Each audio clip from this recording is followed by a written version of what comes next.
saw, 1,800 watts, sliding, compound with 10-inch blade, laser guided. The coolest thing about this total miter saw is the price.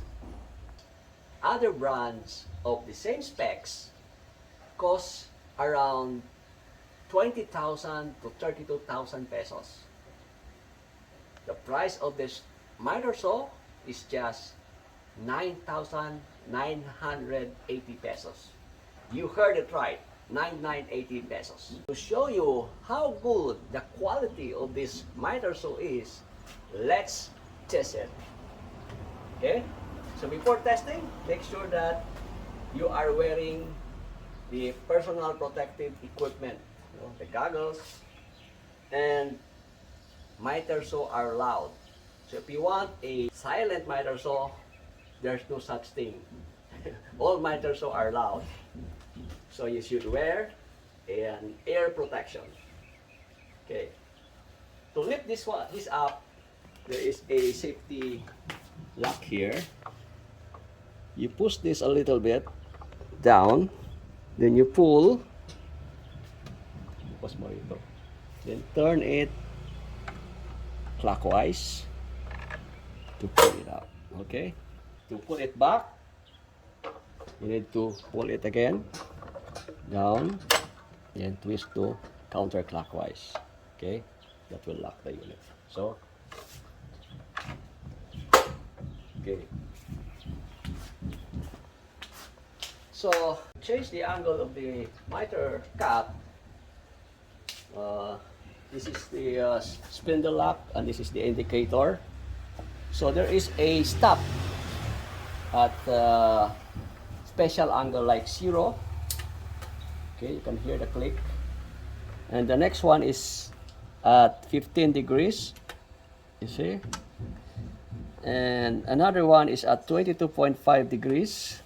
22.5 is for octagon catch. So once you are there in that angle, you can lock the spindle lock. Another one is the 30 degrees angle cut, which is for hexagon, and at 45 degrees. So what makes this as a compound miter saw is that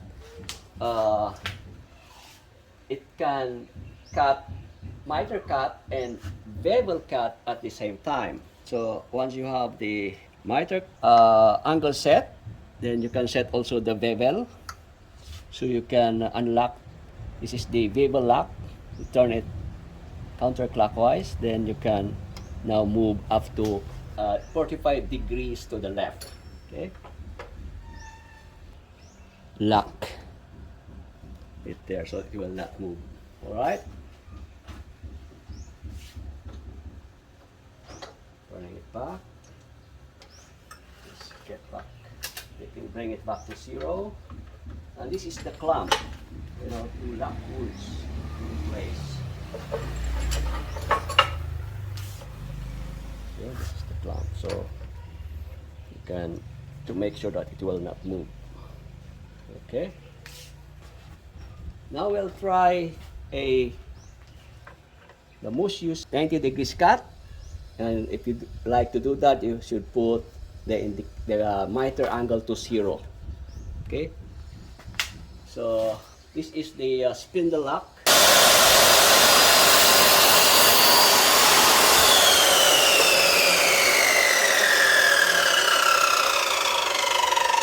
is helping the focus.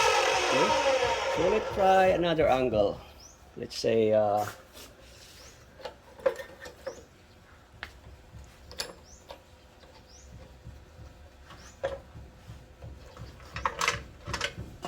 22.5 octagon. Okay, try octagon cut.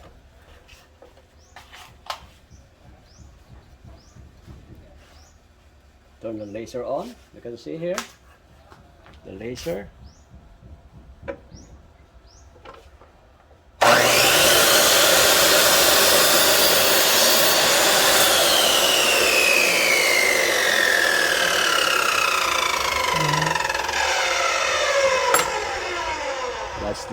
22.5 degrees cut.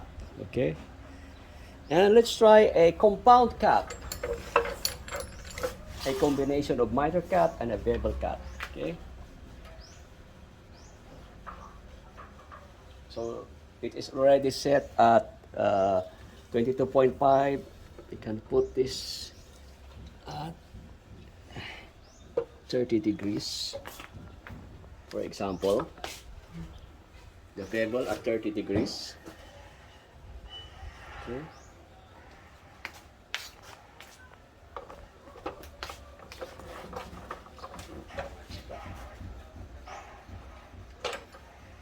Remove the clamp so that it will not touch the unit.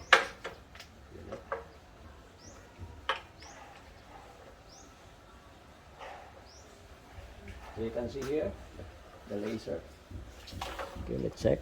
You see, it's accurate. So let's.